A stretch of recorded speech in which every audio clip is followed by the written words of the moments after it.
Ang mahabaging na Sinito. Sinito ay isang igorot na nakatira sa lungsod ng Ifugao. Sinito ay masaya sa piling ng kanyang nanay at tatay kasama ang iba pang tribo ng mga igorot na gawin ang kanilang tradisyon.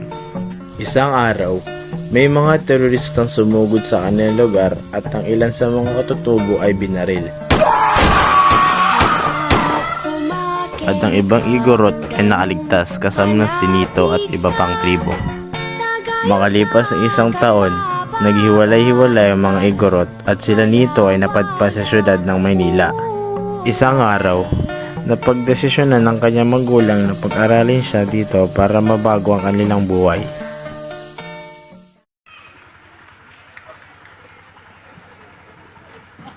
Magpakabait ka doon, anak ka. Galingan mo.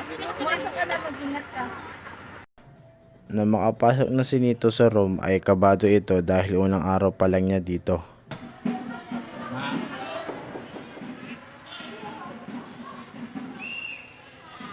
Last one pala tayo mga kasi. Sige, magpaalala mo sa iyo. Hi class, ako po ay si Nito. Ako po ay isang igorot. Last, ba't may tumatawa? Wala na nakakatawa sa iyo. Sige, ikaw. Umupo ka na sa iyo.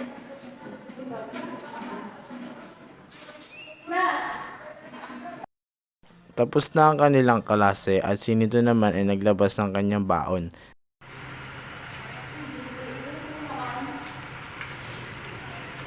Hoy, akin na to. Hoy, akin na! Ano, ubus na. Bakit? May akin ka? Hila ka pala, may hila ka pala eh.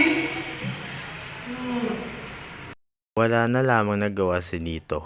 Hanggang sa tumagal, patuloy na lang nila binubuli si Nito dahil ito ay mabait at pinagpapasensya na lamang niya ito.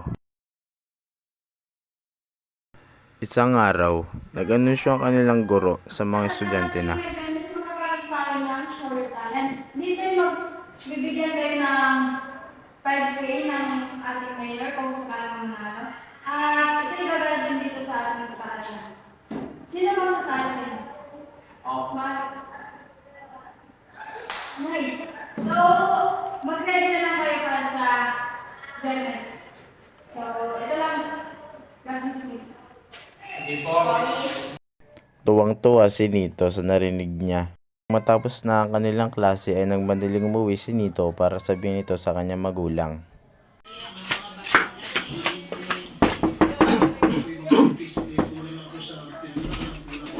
Nay! Nay, may sabihin po ako sa inyo. Wala, ba't ka umahangos? Ano ba nangyari?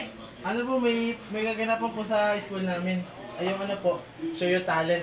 Yung price po dun, 5,000. Sige na, sumali ka. Makakatulong din yan sa pag-aaral namin sa'yo. Sige po tayo, pero kasama ko po kayo para po may tumutugpo ng aking instrumento. Galing ba? Sige, sali tayo.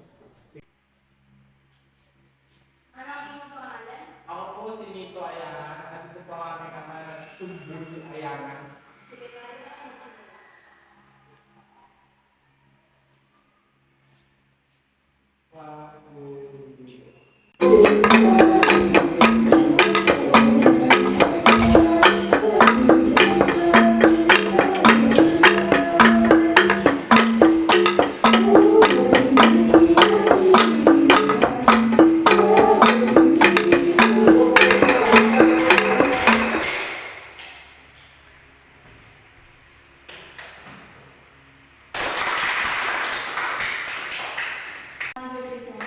Now I will announce kung sino nanalo sa ating contest. Tinatawagan ko si Nito Ayanan at ang kanyang ama.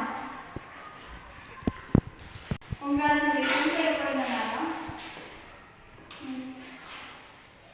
Tinatawagan ko naman po ang ating mayor na si Roman Castro para sa pagbabagi ng prize at certificate.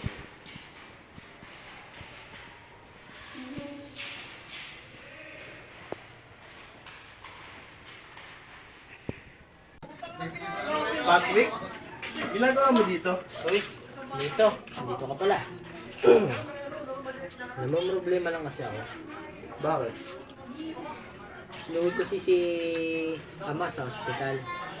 Wala kami pambiling gamot. Wala kami pambayad.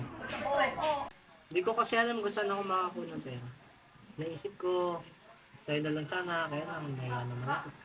Magkano ba kailangan mo? Hindi ko alam. Ito, Kahit maliit lang sana. ito sana, may 50 ako dito. Pang ano lang, pambili ng gamot. Hindi na ako nakakaya naman. Sige, ito na, kunin mo na. Sige na, dahil masamang tumagi sa presyo. Sige. Saka nga pala nito. Nangingi nga pala ako ng paumanhin sa pagbibigay ko sa'yo. Okay lang yun. Sana mapatawag mo. Okay lang yun. Ano? Oo.